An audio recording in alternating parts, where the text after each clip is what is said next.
It all kicked off one regular afternoon at Janan University. A student named Song was watching a movie on his laptop, saying he was only taking a break because he wasn't feeling well. A monster popped up on screen trying to scare him, but Song just yawned. It was too dull, even for someone who was sick. Despite being under the weather, he wasn't feeling sleepy, until he got a notification. Someone with the username Lord of the Yellow Mountain had sent him a friend request. The name was definitely odd, but Song figured it could be a classmate using a weird nickname, so he went ahead and accepted. Immediately, another alert popped up. He'd been added to a group chat. Still a bit drowsy from his meds, he joined anyway. A welcome message popped up saying he was now a member and should introduce himself, but instead, he knocked out and fell asleep. Meanwhile, messages in the group blew up. They were all talking about how Lord of the Yellow Mountain had brought in another new member. As expected, there was always someone being a creep, asking if the newcomer was a girl and jokingly demanding her body measurements and a selfie. The others weren't having it and told him to apologize to Lord of the Yellow Mountain. Suddenly, a red-haired guy burst into the chat's video call. He looked furious, slammed his hand on the table, and declared that everyone would feel the wrath of his blade. Someone calmly responded, saying he was overreacting and challenged him to a duel. That red-haired guy was known as Saber, infamous for being insanely powerful, but even he knew he didn't stand a chance against the challenger. The rest of the group cracked up while Saber just sat there, humiliated. The conversation shifted back to the newly added member. Everyone was curious to see his first message. Back in reality, Song finally woke up. He remembered being added to some weird chat group. When he opened the app, there were already over 70 messages. That level of activity surprised him. But, as he read more, it became obvious. Everyone was talking about powers and battles. He realized he'd been added to a group full of lunatics. But honestly, he didn't mind. It was kind of amusing. He just really wanted to know who this Yellow Mountain guy was and why he picked him. What he didn't realize then was that joining that group would completely change his life. The next morning, Song was working out, but feeling a little down. Lately, he'd given up on most of his dreams. He studied because he had to, not because he wanted to. So reading through all those bizarre messages in the chat was a weird kind of fun. Later that night, back in his dorm, he tried watching another horror movie but nearly fell asleep again. The scares weren't working anymore. They were just dull. So he gave in and went to bed, dreaming about saving a princess and being the hero. In the group chat, someone asked Lord of the Yellow Mountain why he added that particular guy. Lord responded that he was supposed to be adding a genius to the group, but realized he got the number wrong by 1 digit. So instead of a prodigy girl, he accidentally brought in some random university student. The guy who had flirted with the new member earlier was now mortified to learn he hit on a dude. Some people in the group wanted to kick Song out immediately, but Lord of the Yellow Mountain, sitting in his chair, muttered that kicking him out would be a blow to his reputation. Instead, he decided to try a divination. He poured his power into a notebook, attempting to read the future, but his fortune-telling skills were terrible. Every prediction he made turned out completely wrong. After failing to see anything clearly, he told the group he'd let the new guy stay for now. The chat members grumbled, and Lord said he had more important things to take care of. Meanwhile, Song, lying in bed, felt like his body was getting weaker. Out of boredom, he opened the group again and finally realized he'd been added by mistake. To make it even weirder, some people in the group claimed they had daughters.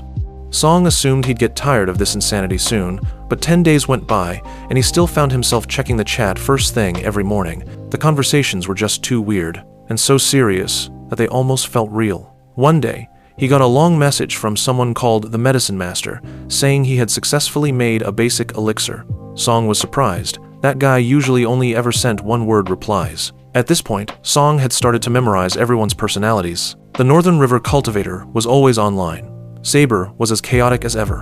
The 7th clan guy challenged everyone non-stop. Medicine Master was mostly silent, but never left the group. The vagrant monk only sent emojis, and the only one Song was sure was a girl was someone named Soft Feather, who also seemed addicted to the chat. The Medicine Master then posted the full recipe and preparation steps for the body-tempering elixir. Song, mildly entertained, decided to look up the ingredients.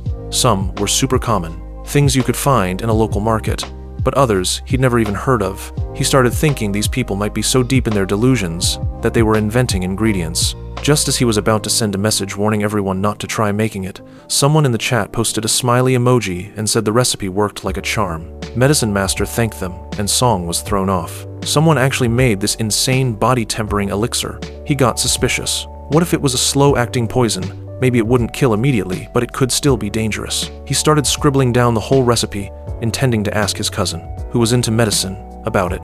For now, all he could do was hope nobody in the group died from using it. Far away, in a place called Butterfly Spirit, a girl walked calmly across water, saying she'd use the time while the old man was gone to sneak away and track down a ghost she was determined to catch. Meanwhile, Song's cousin and his mom were discussing how strange the recipe looked. They were seriously considering whether Song needed psychological help. Song woke up suddenly.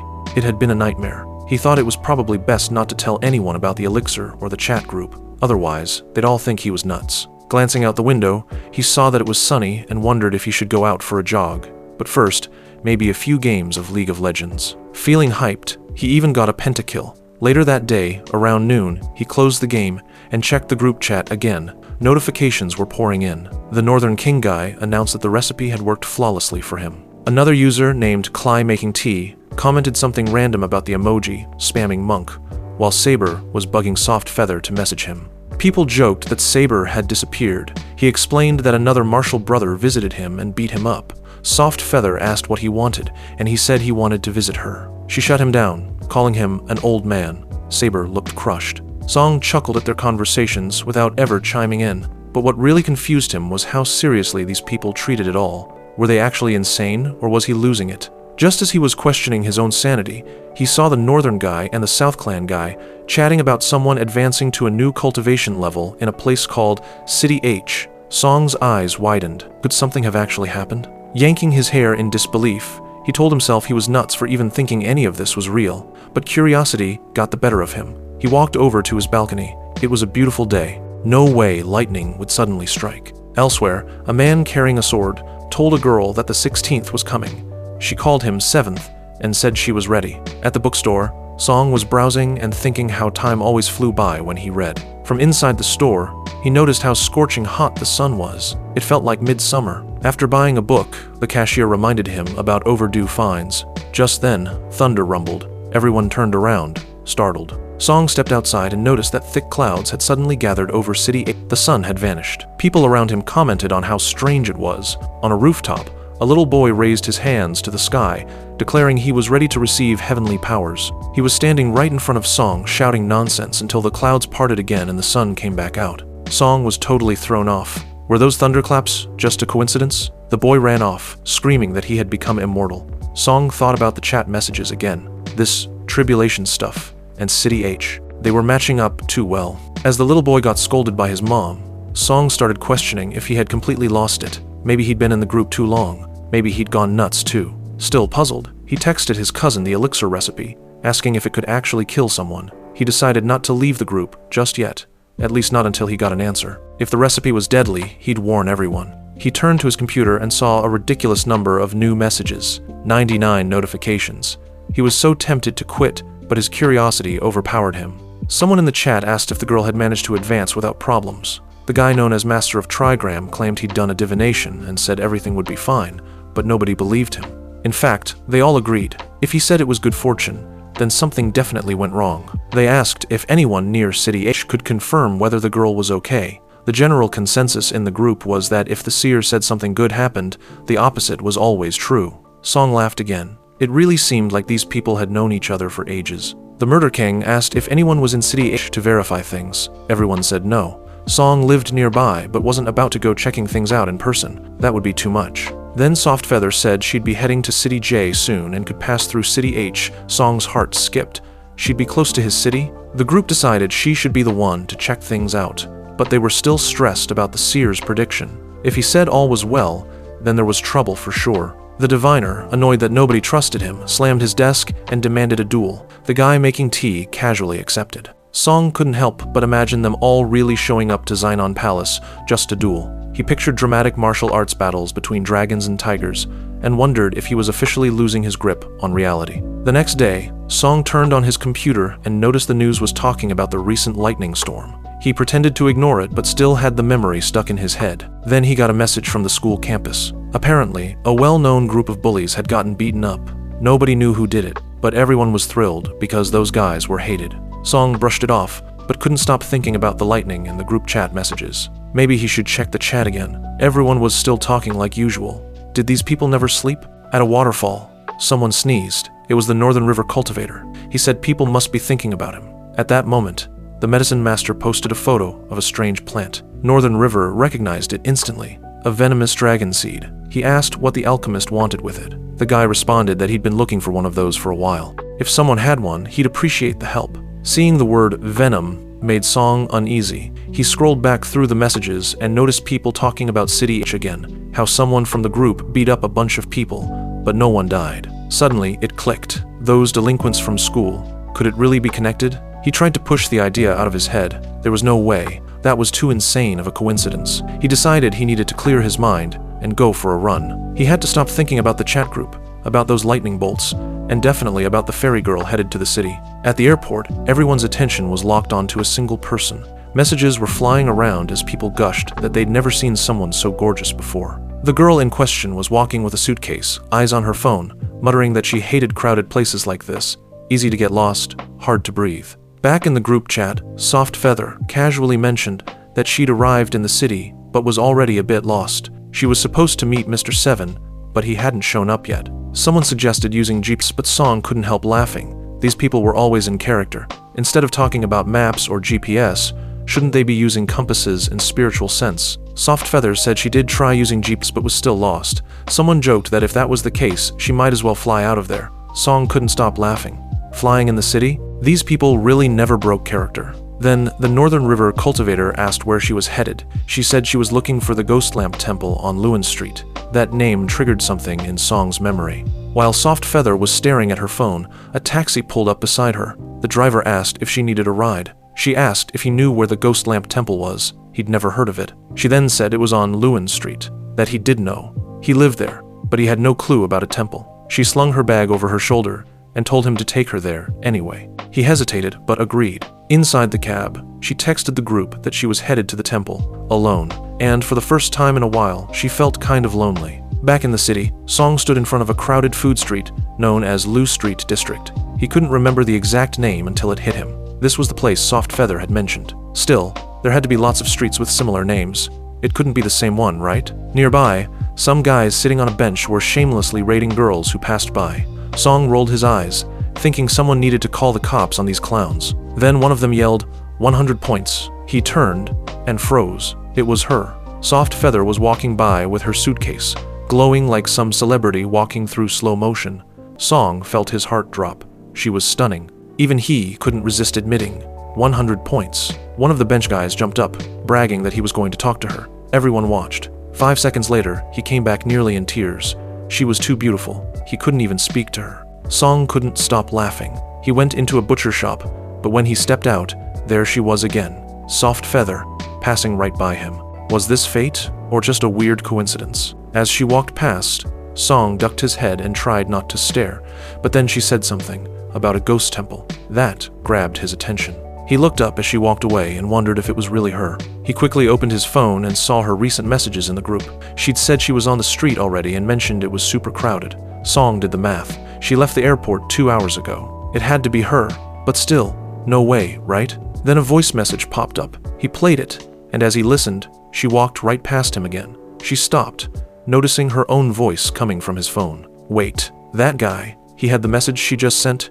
Could he be? She turned and stepped closer. Song caught a whiff of perfume before she asked straight up, was he from the 9 Provinces group? He panicked and stumbled back. Was she really Soft Feather? She nodded and asked what his Taoist name was. He thought for a second. She looked like she was around 19, but she was calling him senior, which was throwing him off. And what the heck was a Taoist name anyway? He awkwardly said his name was Song Shuhan and told her to ignore the whole title thing. She said she understood. Some seniors preferred to keep their names secret. He told her to stop calling him senior. She said that would be disrespectful. He insisted it didn't matter and begged her to drop the formalities. Trying to change the subject, he asked if she was really heading to the Ghost Lamp Temple. She nodded, but he told her she was in the wrong city. She freaked out. It was Lewin Street, right? He told her it was, but not the one in City J. He asked if she'd checked her Jeep. She admitted her phone had died. He checked his. His battery was dead too. He asked if she was in a rush to get there. She said yes, and if she took too long, her father would scold her. Song offered a compromise. She could use his computer to figure out where to go. As they walked, she asked if his cultivation room was far. Song paused. Oh right, she meant his dorm. He awkwardly explained that girls weren't allowed in male dorms, but he'd try to sneak her in. Once inside, he offered her a drink. She said she wanted spiritual green tea. He stared at her blankly and said he only had orange juice. She tilted her head, confused, but figured it must be part of some earthly training technique. She bowed respectfully, requesting the legendary orange juice. While she sipped, Song searched online. The trip to the temple would take about 5 hours. She asked if any taxi would go that far. He said probably not. She asked what they'd do now. He was confused. We? Since when were they a we? She quickly apologized for assuming and said she had a terrible sense of direction and was terrified of being lost. He said he wanted to help, but he had class tomorrow afternoon. She asked, hypothetically, if he didn't have class, would he go? He hesitated, but said yeah, he would. She asked to use his computer, then quickly pulled up his student profile, professor details, and class schedule. Song didn't realize just how smart she was. She noticed he'd written down the elixir recipe from the chat and asked how many batches he'd already made. He panicked and said none. She asked if he was trying to improve the formula before testing it out. He gave a thumbs up, pretending to be cool about it. To change the topic, he said he hadn't made it yet because the ingredients were hard to find. She stepped closer and promised to send 2 full boxes of ingredients once she got home. He thanked her and asked for her ID so he could book her ticket. As she stood near the window, Song couldn't stop admiring her. She was beautiful, kind, and just. Ethereal. Too bad she lived in some fantasy world. Meanwhile, Soft Feather activated her special glasses that allowed her to scan the city remotely. She found the professor in his house, talking to his daughter. She muttered an apology, said he'd be compensated later, and caused him to trip and injure his leg. He'd need to go to the hospital. Returning to the room, she told Song to book his ticket too. His class might be cancelled after all. And like clockwork, the university sent a message saying tomorrow's professor had been replaced. While Song muttered about how weird this all was, Soft Feather was still frustrated. The matter wasn't settled yet, so she made another move. A second professor, out walking his dog, felt a cold breeze, and soon he was down too. Back at the computer, Song confirmed her ticket. Then he got a new email. Classes officially cancelled for tomorrow. This girl was scary. She just smiled sweetly, glowing. The next morning, Song told her it was time to go. Soft Feather said she was excited to finally reach the temple. Song replied that they should probably just get there first, before getting too carried away. On the train, Song glanced at her and thought she looked so perfect, like she could be the female lead in some fantasy novel. Normally, in scenes like this, he figured a bunch of guys would try to hit on her, and he'd have to step in. But instead, nothing happened. In reality, he was just fighting to stay awake. Soft Feather looked just as tired and eventually fell asleep, her head gently resting on his shoulder. Song's heart skipped a beat and his face turned red. A little while later, the conductor announced their arrival. Soft Feather woke up with a bit of drool on her chin. Song chuckled to himself, so that was the weak point of the elegant cultivator. She asked where they should go now. Song said they needed to find a hotel first before starting the temple search. At the front desk, he asked the receptionist about the ghost lamp temple. She didn't know what he was talking about. Just then, a girl with purple hair passed by and overheard the question. She immediately called someone and reported that people were asking about the temple. On the other end, a man with a mustache asked about their strength. The purple-haired girl replied that the woman seemed really strong, but the guy appeared to be totally normal. Though oddly, she was calling him senior. The man told her to stay alert around both of them. After all, it had been over 60 years since the temple's owner had shown up. As Song and Soft Feather wandered the city, they looked totally lost, but Soft Feather insisted she was sure it was the right place. She said when her mother was pregnant, she had borrowed her father's psychic powers to project her spirit into this area and observe everything. Song felt like he was officially losing his mind. He asked if there were any updates from the Northern River guy. She said he'd sent some messages in the group. Apparently, he couldn't send anyone to help. She told Song it was fine. Just the two of them could handle it. Song nodded. If she was serious, he would stick around to help her. They went to see one of Song's old friends, whose grandfather had lived in the city for years. When they asked about the temple, the old man said it was impressive that young people even knew of it. Soft Feather asked directly if he knew where it was. He told them to head east, enter a small forest, and near an old cemetery, they'd find the temple ruins. She asked why a temple would be in a cemetery, and he explained it was because everything had been torn down about 60 years ago. Soft Feather was confused. Wasn't that private property? The man nodded. A foreigner had bought the land for a high price, then disappeared. The original owner, assuming the foreigner had died, sold it again. Eventually, it was demolished. Soft Feather asked if the entire Hangbap family was wiped out. The man confirmed it. Less than a year after the temple was destroyed, half the family was dead. She muttered that of course that would happen. The temple had been housing multiple spirits. Anyone involved in destroying it would naturally be cursed. The man scoffed, telling her to stop believing in fairy tales. Song laughed along, and Soft Feather looked a little embarrassed. At 11 p.m., Song called out to her, wondering why they were visiting a creepy temple in the middle of the night. She said spirits were easier to find after dark and told him not to worry. She'd protect him. Standing in front of a tombstone, she said this used to be where the temple stood. She told him to get into formation. She opened her suitcase, which glowed with golden light, and started scattering some kind of powder as she walked in a circle. Song, half asleep, wondered why he was playing Ghostbusters at this hour. In the middle of the graveyard, Soft Feather began to dance. Song thought she looked beautiful, but the whole thing was undeniably bizarre. Still, he figured it'd make for a pretty cool photo.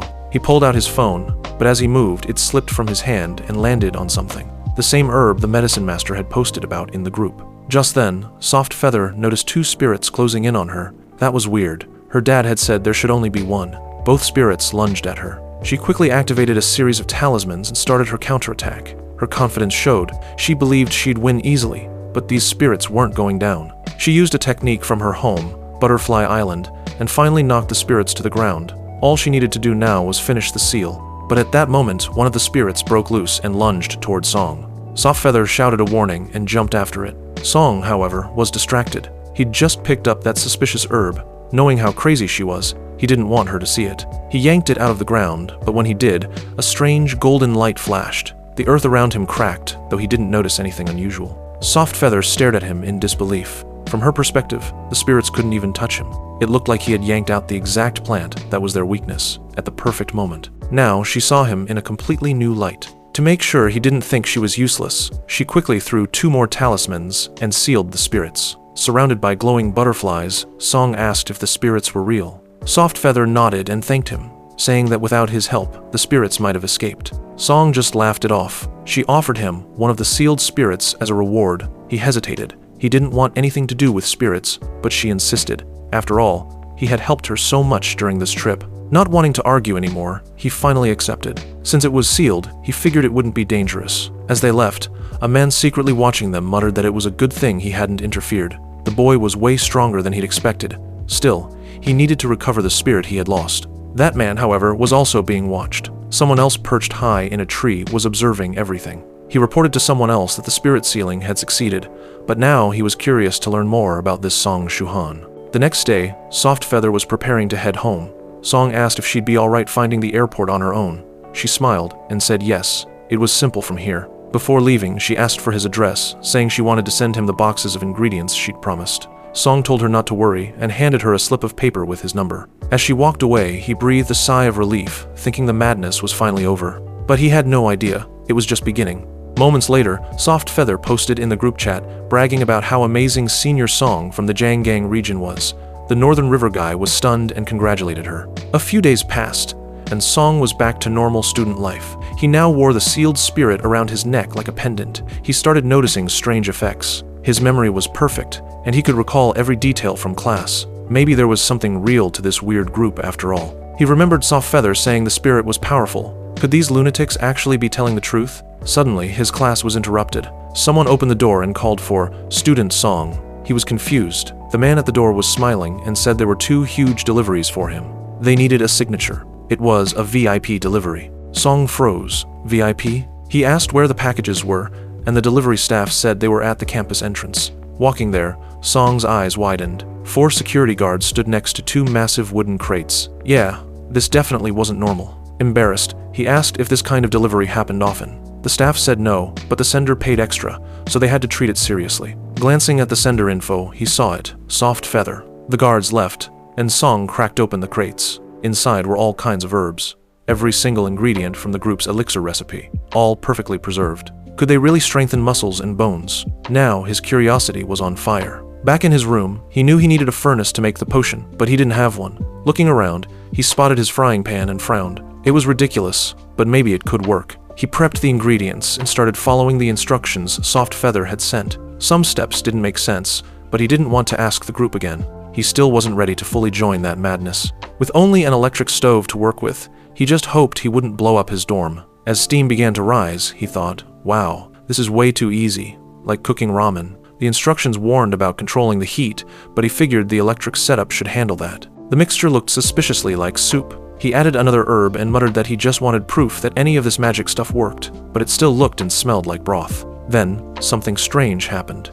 His necklace began to pulse. He looked at the liquid. It was behaving exactly as the group had described. He remembered the next step: increase the temperature so the dew grass would activate. When he did, the herb dissolved instantly. At this point, Song got more interested in understanding the process than just copying it. He didn't really care about success, he just wanted to test it all. He was at ingredient 41 now, and the liquid was almost done. The moment he added it, black smoke shot up. Half the water evaporated in an instant, and the room filled with an awful smell. He remembered that both the Northern River guy and Soft Feather had said they failed several times before getting it right. He still had a few hours before his friends got back, so he decided to keep practicing. But things weren't going smoothly. The herbs started separating instead of mixing. Frustrated, he raised the heat again. The pan whistled like a pressure cooker and exploded. The stench was unbearable. He flung open the windows, complaining that it was worse than rotten food, but when he peeked into the pot, he was shocked. The result matched what the group had described: a thick, black, nasty-smelling goo. After all that, he figured he had to try it. Just in case, he kept his phone nearby, ready to call an ambulance. He scooped a spoonful and tasted it. At first, it felt like black sesame paste, until it hit his throat. It was like eating pure fire. He gasped for air, reaching for his phone in a panic. But just then, another sensation spread from his stomach: warm energy. His whole body felt like it was being filled and strengthened. At the same time, it felt like his system was flushing out something impure. Outside his window, some girls were chatting when they saw him walk by, shirt off, completely shredded. They blushed, giving him a 10/10 rating. Song, meanwhile, was wondering what the sticky gunk all over his skin was. It had to be impurities coming out through his sweat. He checked himself in the mirror. His abs were sculpted, his neck pain was gone, and his eyesight was sharper than ever. He could see a fly on a trash can meters away. His skin looked flawless, like he'd applied some magical beauty filter. How was he even supposed to explain this to anyone? They'd think he'd discovered some secret skincare hack. Suddenly, it hit him.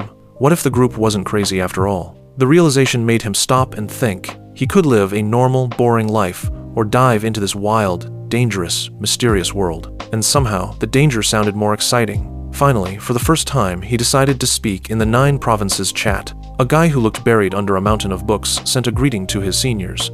Soft Feather and Northern River didn't recognize him. A guy surrounded by geese asked if he had finally seen the truth. Song thanked Soft Feather for the ingredients. She immediately realized it was him. He explained that he was added to the group by mistake, by Lord of the Yellow Mountain. Someone asked why he was introducing himself now. Did something happen? He said that after receiving the ingredients, he tried the recipe and it worked. He became stronger. Northern River was shocked. Either Song was ridiculously lucky, or fate was playing a weird hand. Song said he wasn't 100% sure it had worked, but his body definitely felt enhanced. Northern River asked how many sacred furnaces he'd used and how long it had taken. Song said he just used an electric stove and succeeded on the first try. The entire group lost it. That was impossible. The Northern River guy had failed dozens of times. What kind of divine luck was this? Then they started asking about this electric stove. Was it some new alchemy tool? Even Soft Feather was curious. Song replied that it was just a regular weigh-in brand stove, something every dorm had. Then they asked what legendary cauldron he'd used. He said, a soup pot. Northern River freaked out and asked if he was allowed to curse in the group. After ranting, he tagged the medicine master and told him what happened. The medicine master popped up in the chat and asked Song to walk through the entire process, step by step. Now that he was comfortable talking in the group, Song explained how he made the mixture. The alchemy master kept interrupting with questions. He asked why Song had used water. Song casually said it was to stop things from burning at the bottom of the pot. The Northern River cultivator thought it was absurd. What kind of sword cultivator relied on household kitchenware? Still, Song kept going. When he got to the part about the 41st step, where most people said the potion failed, he casually mentioned that he just added more water when it started evaporating. That blew everyone's minds. No one in the group had ever thought to do that. They were speechless. The medicine master said he'd experiment with Song's approach and report back with results. Northern River, on the other hand, gave Song a serious warning. The path he was choosing was dangerous. Song didn't know how to respond. Just a few days ago, he thought these people were complete weirdos, and now he was talking about cultivation like it was normal. Northern River explained that to move forward, Song would either need to join a sect or continue as a free cultivator. Soft Feather immediately offered to help him through her sect, Butterfly Spirit. Song asked what the difference was between joining a sect and staying solo. Northern River broke it down. Free cultivators have more freedom, but far less support. If he joined a sect, he'd gain guidance, but he'd also be assigned missions and have less independence. Song didn't like the idea of leaving his home and getting bossed around, so he asked how free cultivators typically powered up. Softfeather explained that group members often posted requests for help, and if you accepted, you'd get paid in cultivation resources. That sounded perfect to Song. He announced in the chat that he'd become a free cultivator. Northern River promised to help and said he'd send him some beginner essentials. That excited Song, but Softfeather jumped in. She wanted to be the one to deliver the basics. She also mentioned wanting to return to the city soon anyway, and thought she could use the visit to have some fun. Then the alchemy guy chimed in and said he'd also like to watch Song make the potion live. In exchange, he'd bring some extra supplies. Northern River sounded a little salty. He had struggled so much with alchemy, and here Song was, about to be showered with gifts. Still, Song was thrilled. He assumed the medicine master would bring the rare plant too. But then the master dropped a bomb. He'd be there in the morning, in person. Song panicked a bit. He had class. But this time, he decided he'd skip. Staring at his screen, he grinned. Challenges? Maybe. But right now, all he was getting was support. He asked if it was okay to share the body-tempering liquid with his family. Northern River replied that it was possible, but there were rules. He explained that the potion could be dangerous without proper guidance. Song said he hadn't experienced any side effects. That's when Northern River asked a very unexpected question. Have you ever had a girlfriend? Song blinked. What did that have to do with anything? He awkwardly explained that he'd just started university and didn't really have any dating experience. Northern River kept pushing, asking if he'd ever, spent energy with someone. Now thoroughly embarrassed, Song denied it. Northern River finally explained. The potion boosted energy dramatically. If someone who had used it also spent that energy on intimacy, their body wouldn't be able to handle it, and it could cause internal damage, even death. Song realized the truth. He'd survived because he was untouched. He had just been roasted in front of the entire chat as a virgin. The immortal Trigram Master asked Northern River why he recommended the free cultivator path for Song. He explained that since Song was already over 18 and just beginning cultivation, most sects wouldn't take him. But as a free cultivator, he could still train and get stronger without being tied down. Meanwhile, Song got a call from his friend Tubo. Tubo excitedly talked about someone who'd made a ton of money recently and invited Song out to a party. Song decided to grab dinner first. Walking down the street, he thought about how quiet the neighborhood had been lately. He passed by an alley and was glad the troublemakers had disappeared. But of course, trouble found him anyway. A group of delinquents were surrounding a girl. It was the rainbow-haired goons again, always up to no good. Song immediately stepped in, saying he wouldn't just stand by and let this happen. One of the guys was about to say something gross to the girl, but Song grabbed him by the back of the head and lifted him off the ground like a doll. He was surprised. It was so easy. He didn't even feel strain. The other punks picked up bats and charged at him. But Song wasn't scared. He took them down one after another like it was nothing.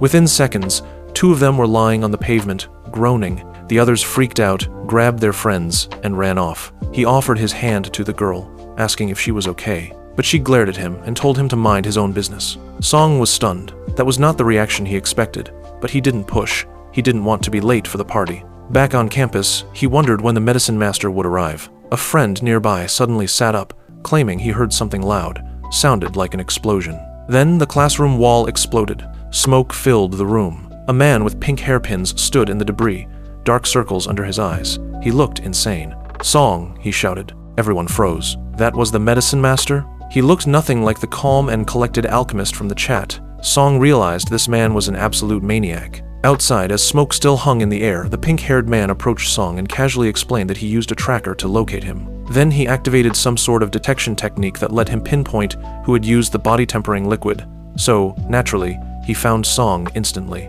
Song joked that he didn't expect Vegeta to show up in person. The guy explained that he looked this way because he flew all night, on a sword. Song blinked. Sword flight? Really? He also asked about the eyeliner. The guy claimed it wasn't makeup. His eyes were just sunken in from staying up for days. That didn't make it better. At this point, Song was losing all faith. The respectable medicine master from the group was just another lunatic. They reached the dorm.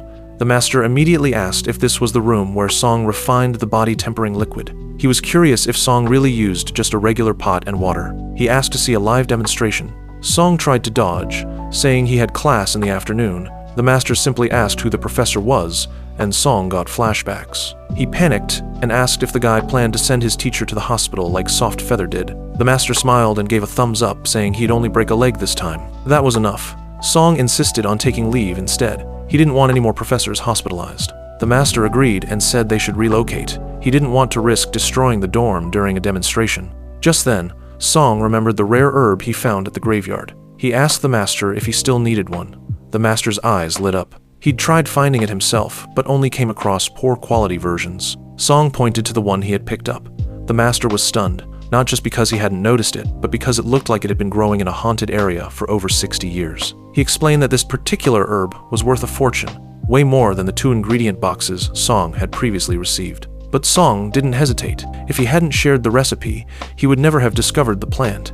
He said the master could have it. The master was touched, but said the plant was too valuable for a beginner like Song to give away. He accepted it anyway, but promised to repay him with something even better. He immediately tagged the silent monk in the group chat, asking for more advanced and rare cultivation techniques to give to Song. Meanwhile, Northern River messaged Soft Feather, teasing her for being so eager to help Song. He even asked if she was falling for him. She replied by completely ignoring him and instead started pestering Saber, who had recently returned to the group to troll everyone again. In response, the Grandmaster dropped a simple smiley face and a sword emoji.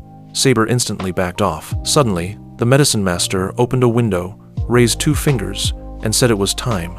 Song asked what he meant. The master explained he had shared their location, and soon, the delivery would arrive. Song panicked. Was he coming here? The master laughed. No, the monk would send the materials via flying sword. Then he looked at Song and said it was finally time to see him recreate the body-tempering liquid in person. They left campus and headed into the city. Song asked how cultivators made money. The master said not to worry. Once Song learned to make pills properly, money wouldn't be a problem. But then the master's expression changed. He sensed something. Song asked if everything was okay. The master brushed it off. He just noticed someone was following them again. Apparently, this happened a lot. The man following them was indeed hiding, watching from a distance, visibly shaking. He couldn't believe how strong the master seemed, but he still planned to reclaim the ghost spirit, no matter what. Suddenly, the master stopped in front of a random house and declared it perfect for renting. Song objected. He didn't even have rental money. But the master ignored him, rang the bell, and when the owner opened the door, confidently asked to rent the place. The man replied that he didn't live with other people. Even better, the master said. Then move out. The guy slammed the door on them. An hour later, they had the house. Clearly, the master offered him a ridiculous amount of money. Inside, Song began explaining how he'd made the elixir before. He mentioned the part about adding water and waiting 5 minutes. The master observed carefully, unable to understand how Song reached those conclusions without any formal pill refining training. Maybe Song was old, but he definitely had talent. Hours passed. Song warned him to be careful. The pot was about to explode again. As predicted, the mixture burst, filling the room with smoke and a nasty smell. The master approached the brew and absorbed it with spiritual energy. It wasn't perfect, but it was powerful, ideal for beginner cultivators. Song asked if this helped him finalize the formula. The master nodded. Yes, but there was still more testing to do. He asked Song to assist him for a few days. Song agreed without hesitation. Then he asked if the delivery from the monk had arrived yet. The master said it would take a bit longer. Song said he'd head back to his dorm then, but the master handed him a key to the 2nd floor of the new house and said he could stay there. Grateful, Song accepted. It would be the perfect place to work in peace. As he walked through the streets, he was thinking everything was finally falling into place. But then, déjà vu. The same rainbow-haired delinquents were surrounding that same girl in the alley. Song prepared to step in again, but this time, she noticed them first. The girl, completely unfazed, grabbed one guy by the neck just as he leaned in for a kiss and headbutted him right in the mouth. One of the thugs growled that she'd pay for that, but she drop-kicked him across the pavement. In seconds, she wiped out the whole group by herself. Song stood frozen, so that's why she was mad at him the last time.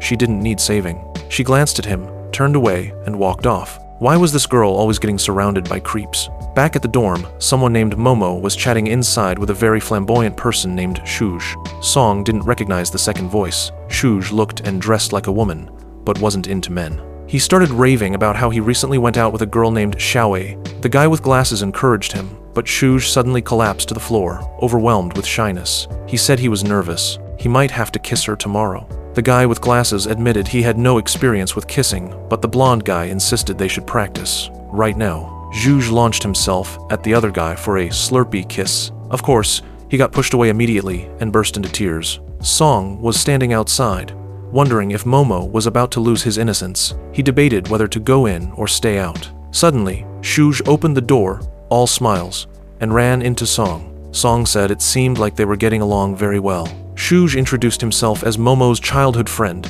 then randomly asked if Song had met any suspicious people recently. Apparently, someone had been asking around about him yesterday. That caught Song's attention.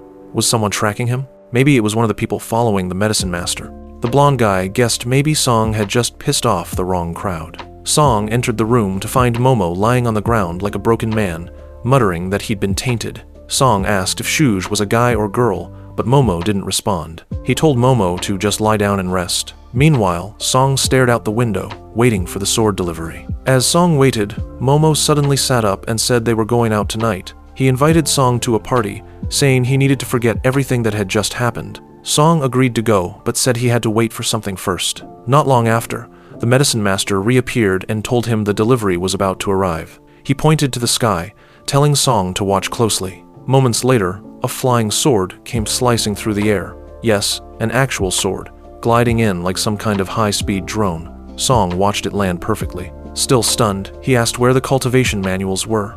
The master casually opened a hidden compartment under the sword. There was a USB stick inside. Song stared. This ancient sword delivery system ended with a USB? The master said not to worry. Everything he needed was on there. Back at the computer, they plugged it in and found 2 folders packed with cultivation techniques. The files were labeled super plainly, just numbers like 1 to 18. Song thought it was hilariously unoriginal. Opening them, he found a bunch of images and diagrams showing movements, just one after another. It all looked incredibly basic. The master explained that the names didn't matter. What mattered was the order and execution of the movements. Song imagined himself yelling out attack names like Technique PNG 03 during a fight, but the master told him to stop overthinking and focus. First, he had to build a solid foundation. That meant mastering the physical techniques. Only after that could he begin internal cultivation, harnessing energy through meditation and building up spiritual power. If he followed it properly, he'd eventually enter the early cultivation stages and step onto the true path. As Song studied the files, he suddenly slipped into a trance. He saw a serene place, almost like a monastery, where someone was performing the exact techniques in front of him. He didn't know if it was some embedded illusion in the USB, or if it was a side effect of focusing too hard, but he didn't want to waste it. When he snapped out of it, he told the master what he saw. The master explained that low-level cultivators often fell into that kind of visual trance. It was like watching a master perform the moves in front of you. He said it was a good thing. It meant Song was absorbing the knowledge quickly. After studying the movements a few more times, Song had basically memorized everything, but he was mentally exhausted. The master said it was time to practice in real life. They headed to the courtyard. Song began going through the motions. The master gave tips, correcting his form and telling him where to focus his strength. At first, Song didn't feel anything. No power, no magic. The master told him to slow down, relax, and stop flailing around. He had to control his strikes and put his full intent behind them. Song concentrated and threw a punch, and this time, a faint burst of energy shot out. The master grinned. That was his first taste of real spiritual energy. He told him to move on to the next movement. Song pushed forward, determined to complete all 18 forms. He'd already made it to the 5th, but by the 6th, his energy was running out. Still, he kept going, until he finally collapsed on the ground, completely drained. The master walked over, observing his condition. He was surprised that Song had made it that far on just one batch of body-tempering liquid. Seeing his effort, the master told him to open his mouth. He gave him another dose of the refining liquid on the spot. A surge of energy filled Song's body. Reinvigorated, he got back up and kept going. He pushed himself through the rest of the movements. At last, he finished all 18. He was completely worn out, but felt stronger, physically and mentally. The master told him not to stop yet. Before his blood cooled down, he needed to do one last exercise. This one was mental, a meditation technique to gather and focus his spiritual energy. Song sat cross-legged and began. This was supposed to reveal one's true self. He wondered what his would look like, maybe a swordsman, a monk? Strangely, when his true self appeared, it looked exactly like him. No dramatic transformation, just him. Was that a sign that he was still just a normal human? He pushed deeper into his thoughts, trying to unlock more, but dizziness hit him hard, and he passed out. The master knelt beside him and explained that he'd just exhausted himself. It was natural. Song explained that he saw himself exactly as he was. The master smiled. That wasn't a bad thing. It meant he was a genuinely pure person. His true self didn't need to change. It was already whole. Impressed, the master said that was rare. No blemishes on the soul, no inner demons, just raw potential. That was enough for now. He told Song to rest. Then, as mysteriously as he'd appeared, the master vanished. Song lay there on the ground, half dead from exhaustion, wondering how the heck he was supposed to get back up. Eventually, he dragged himself to his room. But the surprises weren't over. When he opened the door, his cousin was there. This was the cousin who was deep into medicine and science. She was staring at his notes and the leftover potion. She immediately asked if he was trying to kill himself. He tried to play it off, said it wasn't like that. She sat him down and told him to start explaining. Now, Song, knowing he couldn't lie, confessed. He had joined a strange group chat. They sent him that recipe. He drank it to make sure it wasn't poison. She gave him a long look and said she believed him, but she warned him, don't let anyone else drink it, not unless he wanted to go to jail. He offered to treat her to dinner with his friends, but she passed, not interested. She said goodbye and left. At 6 p.m., Song went to meet up with his friends. The first one asked what was up with Momo. He looked totally devastated. Turns out poor Momo was still traumatized. They also talked about an upcoming sports event, a 5K run that would leave everyone wiped. Song asked who was forced to participate. The others grinned and said it was him. He'd been volunteered. Song groaned, but then he remembered. He'd started cultivating now. This run would be a breeze. He raised his drink and promised he'd win it for the team. Later, everyone was passed out from drinking, except Song. Alcohol didn't even affect him anymore. Back in his room, he checked the group chat. They were talking about something new. The White Monarch was about to reappear after 150 years. Song paused. Even the Northern River guy sounded nervous. Saber announced he was going into isolated cultivation, which clearly meant he was hiding. Everyone in the chat knew he was terrified. Song figured it was better to stay far away from whoever this White Monarch was. He shut his laptop and went to bed. But that night, danger was already approaching. That night, across rooftops in the city, someone moved swiftly through the shadows. They slipped through an open window, Song's window. Inside, Song was fast asleep on the top bunk of his bed. The intruder took one look at him and smirked. This had to be the guy. Around his neck he wore the sealed spirit. Easy target. The attacker went for a clean strike, but as their weapon neared the pendant, a wave of spiritual energy burst out. The strike rebounded instantly. The force knocked the intruder back, and their body started to tremble. Something was wrong. They coughed, and blood splattered from their mouth. They had been poisoned, badly. They had no choice but to retreat. Meanwhile, Song slept soundly, completely unaware. Back at a hotel, the attacker stumbled into a room, nearly collapsing. Their master, a tall man sitting in the dark, asked what happened. But the moment he saw his disciple's pale face and the blood pooling beneath him, he jumped to his feet. His eyes flashed purple as he analyzed the poison spreading through the disciple's veins. This wasn't ordinary spiritual backlash. It was a deeply embedded, high-level poison. The master immediately pulled out an emergency antidote and injected it, but it didn't work. Panic set in. If this poison had such strong directional flow, it could even be used to track them. Realizing how dangerous Song really was, the master made a split-second decision: leave immediately. He dove out of the hotel room window and vanished into the night. The next morning, Song woke up peacefully at 5 a.m., feeling well rested, but something smelled off. Was that blood? He got up and walked to the door. It was slightly ajar. On the floor lay a blade, definitely not his. Song picked it up. It wasn't a kitchen knife or something basic. It was a sword. Someone had tried to kill him. But why? He thought it through. If someone was targeting the medicine master, they wouldn't have gone for him directly. No, this was personal. Maybe it had something to do with Soft Feather and the sealed spirit she'd given him. Just then, someone came running through the dorm halls, shouting his name. It was Shuj. He asked Song if he'd found the guy who was hunting him. Song said no. Shuj passed along all the info they had gathered from other students. The mystery guy asking around was about 1.83 meters tall, had a regional accent, and matched a few other descriptors. That narrowed it down a bit. Later, on his way to the master's temporary house, Song noticed a girl pulling something heavy out of the trunk of a car.